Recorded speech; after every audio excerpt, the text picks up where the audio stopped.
ஓம் ஸ்ரீ குருபியோ நமக. ஓம் ஸ்ரீ மகாபெரிவா சரணம். ஸ்ரீமாத்ரே நமக. வருகின்ற ஐப்பசி 29வது தினம் நவம்பர் 15வது தேதியன்று, நவம்பர் 15 வருகிற நவம்பர் 15 ஐப்பசி 29 அன்று காலை வெள்ளிக்கிழமையானது பௌர்ணமி வருகின்றது. இது வருடத்தில் 2 முறை மட்டும்தான் இந்த பௌர்ணமியானது வரும். 2 முறை அல்லது 3 முறை மட்டுமே.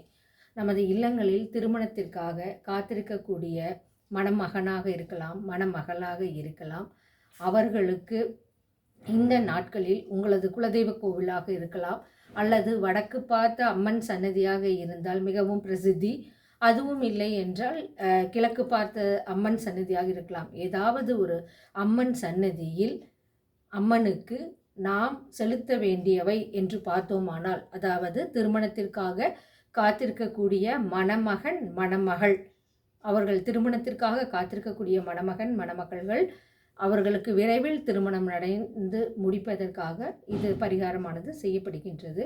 இது பரிகாரம் என்று நாம் சொல்லக்கூடாது. சுவாமிக்கு நாம் செலுத்தக்கூடிய ஒரு சிறு பரிசு. சுவாமிக்கு நாம் உற்சாகப்படுத்துகிறோம், சுவாமி நம் மிகவும் அம்பாளை சந்தோஷப்படுத்துகிறோம் என்றே சொல்ல வேண்டும். இதை செய்து வந்தோமானால் பலன் நிச்சயம் கைகூடும். அன்று, அதாவது நவம்பர் 15 அன்று காலை விடியற்காலை 3:53 மணி முதல் 53 நிமிடங்கள் முதல் அடுத்த நாள் 3:42 வரை, சனிக்கிழமை காலை 3:42 வரை இம்முறை பௌர்ணமியானது வருகின்றது. நாம் செய்ய வேண்டியதெல்லாம் அந்த நவம்பர் 15 அன்று, அதாவது ஐப்பசி 29 தினத்தன்று வரக்கூடிய தினத்தில் நாம் சுவாமிக்கு ஏதாவது ஒரு அம்மன் சன்னதிக்கு தங்க நிறத்தாலான கில்ட்ரிங் கோல்டு கலர்லான பளபளப்பாக இருக்கக்கூடிய ஒரு, அது சுவாமிக்கு பாவாடையாக இருக்கலாம் அல்லது சுவாமிக்கு ஒரு புடவையாக இருக்கலாம், அதுடன் சந்தனம், குங்குமம், கற்கண்டு, முக்கியமாக முக்கணிகளான மாப்பழா வாழை, இந்த முக்கணிகளுடன் சந்தனம், கற்கண்டு, குங்குமம், முடிந்தால் சர்க்கரை பொங்கல் நிவேதனமாக கொடுக்கலாம்.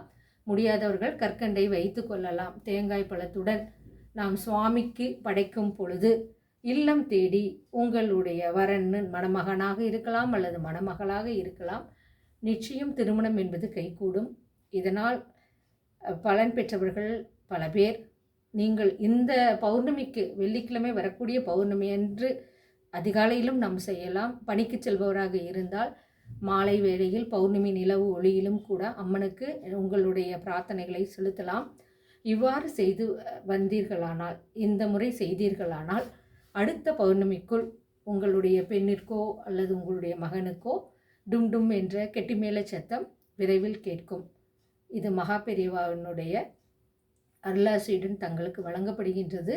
தங்கள் இல்லங்களில் விரைவில் கெட்டிமேளம் கேட்க நீங்கள் முக்கணிகளுடன் தங்க நிறமான உடையை அம்மனுக்கு கொடுப்பது மூலமாக உங்களுடைய மணமகனோ மணமகளோ, உங்களுடைய பெண்ணோ மகனுக்கோ நல்ல திருமண வாழ்க்கையை சீக்கிரமாக பெற்று தருவது என்பது திண்ணம்.